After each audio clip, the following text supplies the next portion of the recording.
रेणुका बुलेटिनमध्ये तुमचं स्वागत। बातम्या बघणार आहोत थोडक्यात। सुरुवातीला बातमी मुंबईकरांसाठी महत्त्वाची। माटुंगा आणि सायन स्थानकांदरम्यानचा पादचारी पूल आजपासून बंद असेल। 25 मे ते 25 जून या काळामध्ये पुलाच्या दुरुस्तीचं काम हाती घेतलं जाणार असल्याची माहिती मध्य रेल्वेने दिलेली आहे। घाटकोपर स्थानकातला पादचारी पुलाच्या पायऱ्या दुरुस्तीच्या कारणासाठी बंद करण्याचा निर्णय मध्य रेल्वेने घेतला। घाटकोपर स्थानकात कल्याण दिशेकडच्या पादचारी पुलाचा प्लॅटफॉर्म 2-3 वर उतरणाऱ्या पायऱ्या धोकादायक स्थितीत आहेत। मुंबई शहरात पुलांचा आयआयटी तज्ज्ञांच्या सल्ल्यानुसार नव्याने ऑडिट करण्याचा निर्णय पालिकेने घेतला आणि त्यामुळे आयआयटी तज्ज्ञांची नियुक्ती त्यावर अजून मात्र करण्यात आलेली नाही आणि त्यामुळे शहर विभागातल्या पुलांची फेरतपासणी अजून लांबण्याची शक्यता दिसते।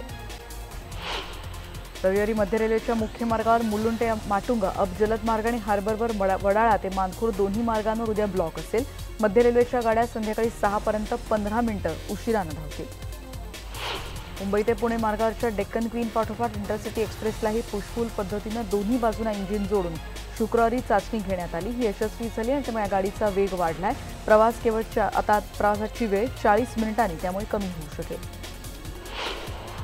पावसाळ्यात रेल्वे सेवा सुरळीत राहण्यासाठी कोकण रेल्वेने वेगवेगळ्या उपाययोजना केलेल्या आहेत। वाहतुकीवर परिणाम होऊ नये आणि आपत्कालीन परिस्थितीत त्वरित मदत मिळावी यासाठी 630 कर्मचारी दिवस रात्र तिथे गस्त घालणार आहेत।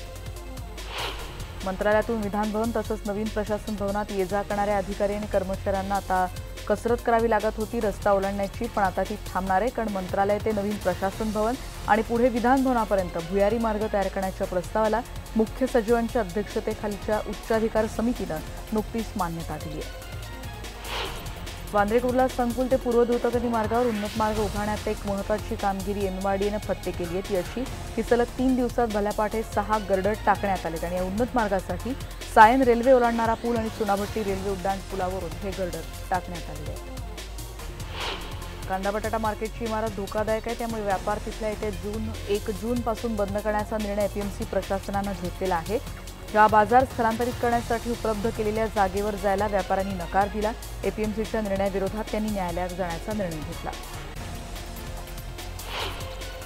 आता बघणार आहोत राजकारणाशी संबंधित काही महत्त्वाच्या बातम्या। आज एनडीएची बैठक होती। शिवसेना पक्षप्रमुख उद्धव ठाकरेंना याचं निमंत्रण पोहोचलेलं आहे। अमित शहांनी स्वतः फोन करून त्यांना हे निमंत्रण दिलेलं आहे। तर मुख्यमंत्री देवेंद्र फडणवीस राज्यातल्या लोकसभा निवडणूक निकालाचा आढावा घेतात। लोकसभा निवडणुकीत कोणते फॅक्टर महत्त्वाचे होते, भाजप शिवसेनेसह वंचित बहुजन आघाडीचा नेमका मतांवर काय परिणाम झाला आणि विधानसभा निवडणुकीवर लोकसभा निकालांचा नेमका काय परिणाम होईल यावर मुख्यमंत्र्यांचं चिंतन सुरू असल्याची माहिती कळते। पंतप्रधान नरेंद्र मोदी लोकसभा निवडणुकीत त्यांना अभूतपूर्व यश मिळाले आणि त्यामुळे आता विरोधकांनी आत्मचिंतन करावं असा सल्ला शिवसेनेनं विरोधकांना दिलाय। सामनाच्या अग्रलेखातून आघाडीच्या दारुण पराभवामागे एक प्रमुख कारण तो म्हणजे वंचित फॅक्टर। राज्यात तब्बल 11 जागा अशा आहेत जिथे मतविभाजनामुळे आघाडीच्या उमेदवारांचा सपशेल पराभव झाल्याचं समोर येत आहे। या वंचित बहुजन आघाडीला सोबत घेण्यासाठी काँग्रेसचे ज्येष्ठ नेते पृथ्वीराज चव्हाण यांनी एक खुली ऑफर दिली आहे। काँग्रेसच्या पराभवात गेम चेंजर फॅक्टर ठरलाय तो म्हणजे वंचित बहुजन आघाडीचा आणि आघाडीचा मोठा फटका काँग्रेसला बसलाय। वंचितमुळे काँग्रेसच्या 9 जागा पडलेल्या आहेत। शिवसेनेच्या विजयी उमेदवारांनी काल पक्षप्रमुख उद्धव ठाकरेंची भेट घेतली। उद्धव ठाकरेंनी या सगळ्यांचं अभिनंदन केलंय। दक्षिण मुंबईचे विजयी उमेदवार अरविंद सावंत, त्याचबरोबर गजानन कीर्तीकर, हेमंत गोडसे हे सगळेच उमेदवार यावेळी उद्धव ठाकरेंच्या भेटीसाठी आले होते। मनोज कोटक हे देखील त्यांच्या भेटीला पोहोचले। बातमी कोकणातली सिंधुदुर्गात वातावरण आमच्या बाजूने असताना निकाल नितेशच्या विरोधात आला, त्यामुळे ईव्हीएममध्ये फेरफार झाल्याचा गंभीर आरोप नारायण राणेंनी केलाय। नितेश राणेंचा नैतिक विजय झालाय, त्यांचा पराभव आम्हाला मान्य नाही असंही राणेंनी कालच्या पत्रकार परिषदेत स्पष्ट केलं। ठाण्यानंतर मुंबईतल्या सायनमध्ये भाजप मनसेच्या कार्यकर्त्यांमध्ये काल राडा पाहायला मिळाला। सायन सर्कल परिसरात भाजप मनसेचे कार्यकर्ते आमने सामने आले होते। प्रसाद लाड आमदार आहेत, त्यांनी सायनमध्ये लावरे ते फटाके वाजवरे तो ढोल अशी पोस्टरबाजी करत मनसेची खिल्ली उडवली होती आणि त्यामुळे मनसेने चिडले। त्यांनी आमदार प्रसाद लाड यांना धमकीचे फोन केल्याची देखील माहिती कळते। राष्ट्रीय राजकारणातल्या महत्त्वाच्या बातम्या। लोकसभा निवडणुकीत काँग्रेसचा झालेला पराभव काँग्रेस अध्यक्ष राहुल गांधींच्या जिव्हारी लागला आणि त्यामुळे काँग्रेसच्या अध्यक्षपदाचा ते आज राजीनामा देतील अशी शक्यता आहे। काँग्रेसची कार्यकारिणी असणार आहे। लोकसभा निवडणुकीचं मूल्यांकन करण्यासाठी तृणमूल काँग्रेसच्या अध्यक्षा ममता बॅनर्जींनी दुपारी 3 वाजता बैठक बोलावली आहे, ज्यात विजयी आणि पराभूत असलेल्या सर्व उमेदवारांना आमंत्रित करण्यात आलं आहे। जगनमोहन रेड्डी सरकार स्थापन करण्यासाठी राज्यपालांकडे अर्ज करणार आहेत. आंध्र प्रदेशमध्ये भेटून ते अर्ज करतील. इकडे एक मोठी ही घडामोड निश्चितच पाहायला मिळेल. पंतप्रधानांनी काल राष्ट्रपती रामनाथ कोविंद यांच्याकडे आपला राजीनामा सुपूर्द केला आणि तो त्यांनी स्वीकारलाय. शपथविधी होईपर्यंत काळजी होऊ पंतप्रधान म्हणून काम पाहण्याची सूचना राष्ट्रपतींनी मोदींना केली आहे. मोदींचा शपथविधी येत्या 30 तारखेला होणार असल्याची सूत्रांची माहिती कळते, पण त्याचं ठिकाण मात्र अजून ठरलेलं नाही अशीही माहिती सध्या उपलब्ध आहे. शपथविधीपूर्वी पंतप्रधान 28 तारखेला त्यांना भरघोस मतांनी निवडून झालेल्या लोकसभा मतदारसंघात म्हणजे वाराणसीला जातील अशी शक्यता आहे. आपल्या मतदारांशी ते थेट संवाद साधतील आणि दुसऱ्यांदा निवडून दिल्याबद्दल त्यांचे आभारही व्यक्त करतील. त्याआधी ते गुजरातला जाऊन मतदारांचे त्यांनी आभार मानतील आणि आई हिराबेन यांचे देखील ते आशीर्वाद घेतील अशी माहिती कळते.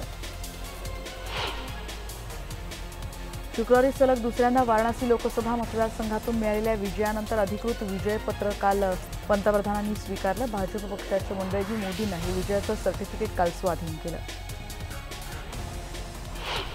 पंतप्रधानांनी गेल्या 5 वर्षांच्या सहयोगाबद्दल बिल गेट्ससह अनेक बॉलिवूड कलाकारांचे त्यांनी आभार मानलेत. मोदींनी ट्विटरवरून अनुष्का शर्मा, सलमान खान, शाहरुख खान, कैलाश खेर, आर्यन कार्तिक या सगळ्यांनाच आभार त्यांनी व्यक्त केले. पंतप्रधानांच्या ऐतिहासिक विजयानंतर अमेरिकेचे अध्यक्ष डोनाल्ड ट्रम्प यांनीही मोदींना फोन करून शुभेच्छा दिल्यात. व्हाईट हाऊसनं दिलेल्या माहितीनुसार दोन्ही नेते ओसाकामध्ये होणाऱ्या G20 शिखर परिषदेदरम्यान एकमेकांना भेटण्यासाठी उत्सुक असल्याची माहिती मिळते. एच.डी. देवेगौडा यांचा कर्नाटकातल्या तुमकूर लोकसभा मतदारसंघातून 13,339 मतांनी पराभव झाला. तिथे उमेदवार भाजपचे बसवराज विजयी झाले. दुसरीकडे देवेगौडा यांचा नातू प्रज्वल रेवन्नानं जेडीएसचा बालेकिल्ला असलेल्या हासन लोकसभा मतदारसंघातून विजय मिळवला. पण या विजयानंतर देवेगौडा यांच्या नातवानं आजोबांसाठी आपलं कालच निवडून आलेलं खासदारपद सोडण्याचा निर्णय घेतला. साध्वी प्रज्ञा सिंग यांच्या हातून पराभूत झालेल्या दिग्विजय सिंग यांनी काल एक पत्रकार परिषद घेतली. पराभव झाला हे मान्य करून त्याची कारणं शोधावी लागतील असंही ते म्हणाले. सुरतमध्ये कोचिंग क्लासला लागलेल्या भीषण आगीत 20 जणांचा दुर्दैवी अंत झाला. अग्निशमन दलाच्या गाड्या या फक्त 45 मिनिटं त्याआधी लवकर पोहोचल्या असता या सगळ्यांचे जीव वाचू शकले असते. घटनास्थळावरून अग्निशमन दल फक्त 2 किलोमीटर अंतरावर होतं. आगीमधून इमारतीतून उड्या मारताना 10 जण गंभीर जखमी झालेत. पोलिसांनी या संदर्भात या प्रकरणी आता एफआयआर दाखल केली आहे. जखमींवर सध्या रुग्णालयात उपचार सुरू आहेत. त्यांची विचारपूस करण्यासाठी गुजरातचे मुख्यमंत्री रुपाणी यांनी रात्री रुग्णालयात जाऊन त्यांची विचारपूस केली आणि त्याचबरोबर गरज पडली तर अधिक उपचारांसाठी जखमींना दिल्लीला पाठवण्यात येणार असल्याचंही विजय रुपाणी यांनी म्हटलंय. जीव वाचवण्यासाठी अनेक विद्यार्थ्यांनी इमारतीवरून उड्या मारल्या आणि यावेळी काही विद्यार्थ्यांचा मृत्यू इमारतीवरून उड्या मारल्यामुळे झाल्याची देखील माहिती समोर येते. अग्निशमन दलाच्या 18 गाड्यांच्या मदतीनं आगीवर नियंत्रण मिळवण्याला काल यश आलं, पण प्रचंड लोळ होते आगीचे आणि त्यामुळे यातून बचावताना काही जणांना त्यांचा अंत झाला. एकूण संख्या ही 20 पर्यंत पोहोचली. सुरतमधल्या तक्षशिला इमारतीला शॉर्ट सर्किटमुळे आग लागल्याची देखील काल माहिती समोर आली. तातडीनं रुग्णालयामध्ये या सगळ्या जखमींना आपण बघतोय की किती भीषण हे स्वरूप होतं आगीचं. दुर्घटनेच्या चौकशीचे आदेश गुजरात सरकारनं दिलेत. मृतांच्या नातेवाईकांना 4 लाखांची मदतही गुजरातच्या मुख्यमंत्र्यांनी जाहीर केली. पंतप्रधानांनी देखील इतरांना बरं वाटावं, इतर मुलांनाही त्यांची तब्येत व्यवस्थित व्हावी असं ट्विट केलं. या कॉम्प्लेक्सला लागलेल्या भीषण आगीमुळे 20 मुलांचा अंत झाला आणि सगळ्या शहरातले आता जे बाकी कोचिंग क्लासेस आहेत ते बंद करण्याचे आदेश देण्यात आले. बातम्या थोडक्यात आपण बघणार आहोत. कोलोरॅडोमध्ये अवैधरित्या मॅरिजुआना पिकवणाऱ्या 42 जणांवर कारवाई करण्यात आलेली आहे आणि यावेळी 80,000 रोपं आणि 2040 किलोग्रॅम मॅरिजुआना देखील जप्त करण्यात आला आहे. ग्लोबल वॉर्मिंगचा धोका लक्षात घेत तातडीनं पावलं उचलण्याच्या दृष्टीनं मेक्सिकोत निदर्शनं करण्यात आली. तापमान वाढ रोखण्यासाठी लवकरात लवकर उपाययोजना आखण्याची गरजही यावेळी निसर्गप्रेमींनी व्यक्त केली.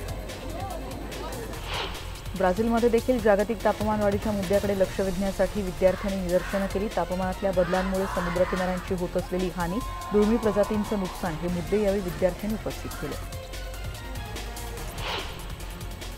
आता बघणार आहोत स्पोर्ट्स अपडेट. यातली सुरुवातीची बातमी आहे मेरी कोम संदर्भातली. 6 वेळा वर्ल्ड चॅम्पियन ठरलेली MC मेरी कोम आणि सरिता देवी यांनी अपेक्षित कामगिरी करत इंडियन ओपन बॉक्सिंग स्पर्धेच्या अखेरच्या दिवशी सुवर्ण पदकाची कमाई केली आहे. 4ही ग्रँड स्लॅम 2दा जिंकण्याचा मान मिळवण्यासाठी नोवाक जोकोविचला यंदा फ्रेंच ओपनचं जेतेपद पटकावणं आवश्यक आहे, पण त्याचा प्रवास सोपा नाही आणि त्याला राफेल नदाल आणि रॉजर फेडरर यांच्या तगड्या आव्हानाला सामोरं जावं लागेल. भारतीय T20 संघाची कर्णधार हरमनप्रीत कौरनं आंतरराष्ट्रीय क्रिकेटमधून काही काळ विश्रांतीची गरज आहे असं म्हटलेलं आहे आणि वेस्ट इंडिजमध्ये झालेल्या स्पर्धेतल्या वादाच्या पार्श्वभूमीवर तिनं हा निर्णय घेतलाय. मानसिक ताणापासून विश्रांतीसाठी तिनं ही मागणी केल्याचं कळत आहे. क्रिस गेल यंदाच्या वर्ल्ड कप स्पर्धेत सहभागी होताच 5 किंवा त्यापेक्षा अधिक वर्ल्ड कप स्पर्धेत खेळणाऱ्या क्रिकेटपटूंच्या विशेष क्लबमध्ये स्थान मिळवणारा जगातला तो 19वा खेळाडू ठरू शकेल.